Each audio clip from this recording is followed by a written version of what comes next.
Halo, selamat datang lagi di sesi pembahasan kita. Oke, hari ini kita mau bongkar materi dari Anda nih, intisari dari buku The Road Less Stupid karya Keith J. Cunningham.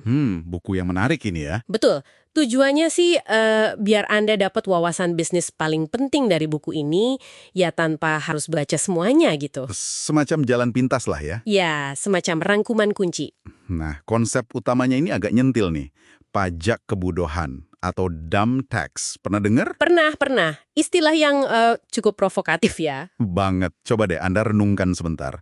Kira-kira berapa banyak ya uang Anda sekarang kalau aja 3 keputusan finansial terburuk Anda itu bisa di-undo, bisa dibatalin gitu. Waduh, pertanyaan yang langsung nusuk ya. Haha, ya.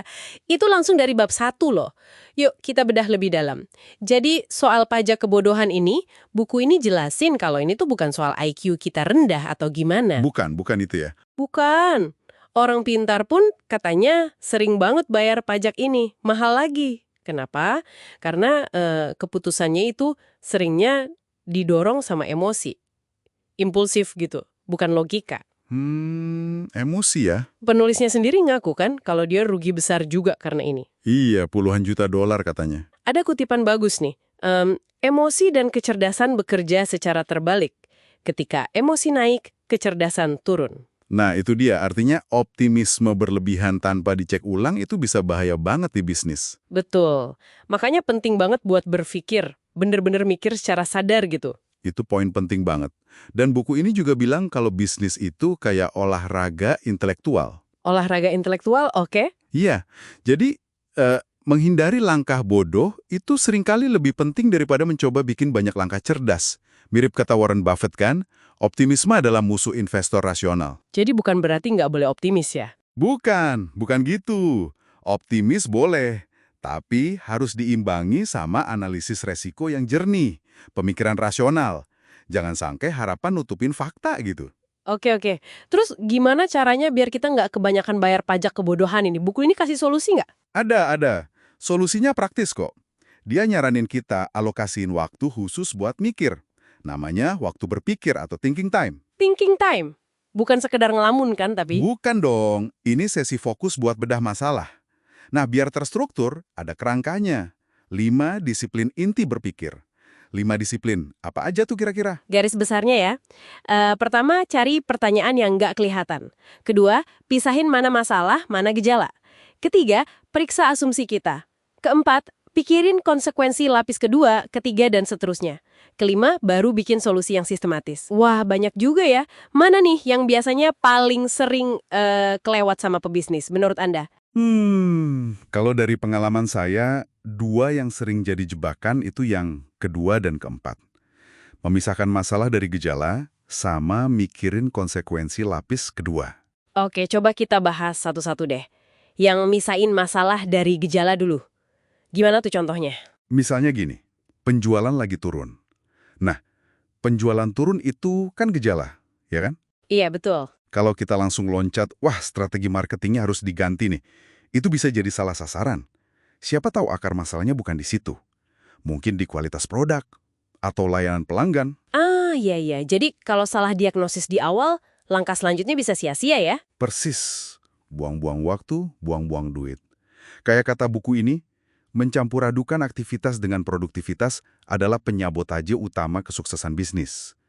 Sibuk tapi nggak hasilin apa-apa gitu. Oke, masuk akal. Terus yang kedua tadi, konsekuensi lapis kedua. Nah ini juga sering kelewat. Ada cerita bagus di buku ini soal program basmi kobra di India zaman Inggris dulu. Oh ya? Gimana ceritanya?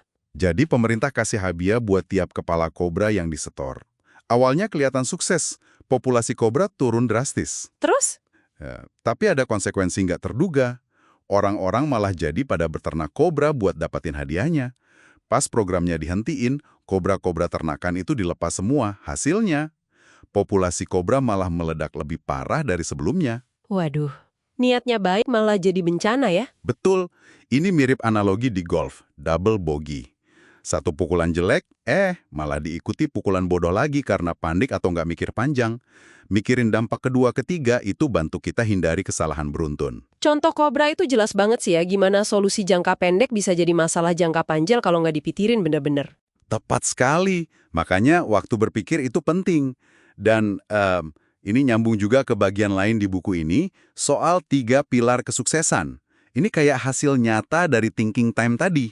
Oh iya, 3 pilar kesuksesan apa aja tuh? Jadi, setelah kita mikir mateng-mateng nih, ada 3 kebiasaan penting buat mastiin pemikiran itu jadi aksi. 1, tulis tujuan utama kita tiap hari.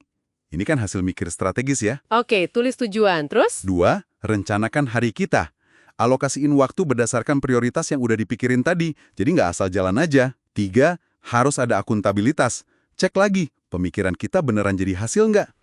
Jadi thinking time itu bukan cuma mikir doang, tapi harus ada outputnya ya. Tujuan, rencana, sama cek hasil. Iya, itu pilar-pilar biar nggak cuma jadi wacana di kepala, biar beneran ngurangin pajak kebodohan tadi. Oke, jadi jelas ya rangkumannya. Biar nggak sering-sering bayar pajak kebodohan, kita perlu sengaja luangin waktu buat mikir yang terstruktur. Jangan cuma reaktif sama emosi, gali lebih dalam dari gejala, pikirin dampaknya, dan yang penting, ubah jadi aksi nyata lewat 3 pilar tadi. Betul, kayak stiker bumper di buku itu, kunci jadi kaya dan tetap kaya, itu ya hindari melakukan hal-hal bodoh. Simple tapi dalam. Sip, terima kasih banyak nih udah berbagi materi keren ini buat kita bahas bareng. Semoga obrolan singkat ini kasih Anda perspektif baru yang berguna ya, sama-sama. Nah, sebagai penutup nih, mungkin ada baiknya Anda coba renungkan sebentar. Kalau ingat keputusan terakhir yang hasilnya kurang oke, coba deh identifikasi ada nggak asumsi yang waktu itu nggak diuji. Atau mungkin konsekuensi lapis kedua yang kelewat. Kira-kira apa satu pertanyaan tak terucap yang mestinya Anda tanya ke diri sendiri sebelum mutusin? Wah, pertanyaan refleksi yang bagus tuh. Oke deh, sekian dulu sesi pembahasan kita kali ini. Sampai jumpa di eksplorasi berikutnya ya.